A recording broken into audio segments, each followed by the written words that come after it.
ব্রাজিলের 5 জন ফুটবলার বিশ্বকাপ থেকে সরাসরি বাদ পড়েছেন, অর্থাৎ 2026 বিশ্বকাপে ব্রাজিলের 5 জন ফুটবলার খেলতে পারবে না, যারা এক সময় ব্রাজিলের জার্সিতে দাপট দেখিয়েছিল, যাদের পারফরমেন্স ছিল মাঠের মধ্যে রাজকীয়। কিন্তু এবারের বিশ্বকাপে এসে কপাল পড়লো তাদের, ভাগ্যটা যেন তাদের সহায় হলো না। চলুন আমরা এই ভিডিওতে সেই 5 ব্রাজিলিয়ানের নাম দেখে আসি। দর্শক, এই লিস্টে প্রথমেই আছে গাব্রিয়েল জেসুস, অর্থাৎ আর্সেনালে খেলা এই ব্রাজিলিয়ান নাম্বার 9 এবারের বিশ্বকাপটি আর খেলতে পারবে না। কার্লো আনচেলত্তি তাকে প্রাথমিক স্কোয়াডে রাখেনি। তার প্রধান কারণ হচ্ছে প্রায় 1 বছর যাবৎ ইনজুরিতে ছিলেন গাব্রিয়েল জেসুস। এরপর ইনজুরি রিকভারি হয়ে আর্সেনাল দলে যোগ দিলেও তেমন একটা গেম টাইম পাচ্ছেন না, তাই কার্লো আনচেলত্তিও তাকে আর যাচাই বাছাই করছেন না। সেই কারণে হয়তো তাকে ব্রাজিলের স্কোয়াডে রাখেননি। এরপর তালিকার 2 নম্বরে আছে ব্রাজিলিয়ান রাইট ব্যাক ভেন্ডারসন, অর্থাৎ সে বিশ্বকাপ খেলতে পারবে না ইনজুরির কারণে। কার্লো আনচেলত্তি সর্বোচ্চ চেষ্টা করেছিলেন ভেন্ডারসনকে স্কোয়াডে নেওয়ার জন্য,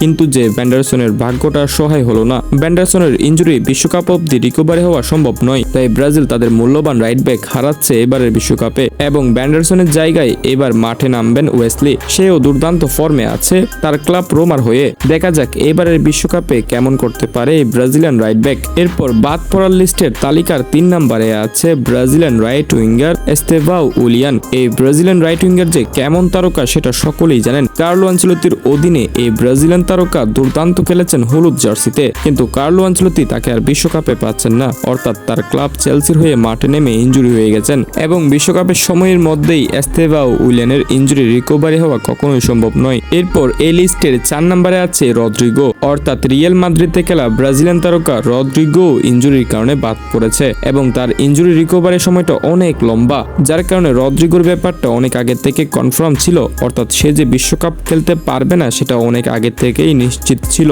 এরপর তালিকার 5 নম্বরে আছে আরো এক ব্রাজিলিয়ান ডিফেন্ডার এডার মিলিতাও। সেও রিয়াল মাদ্রিদের ম্যাচে ইনজুরি হয়ে মাঠ ত্যাগ করেছেন এবং তার মেডিকেল রিপোর্ট অনুযায়ী বিশ্বকাপ পর্যন্ত রিকভারি হওয়া সম্ভব নয়, যার কারণে তার মেডিকেল রিপোর্ট বলছে তাকে রেস্ট দেওয়া দরকার, অর্থাৎ সেও বিশ্বকাপটা খেলতে পারবে না ইনজুরির কারণে। দর্শক, আমি যে 5 জনের নাম বললাম এই 5 জনকে আপনারা 2026 বিশ্বকাপে ব্রাজিল দলের হয়ে দেখতে পারবেন না।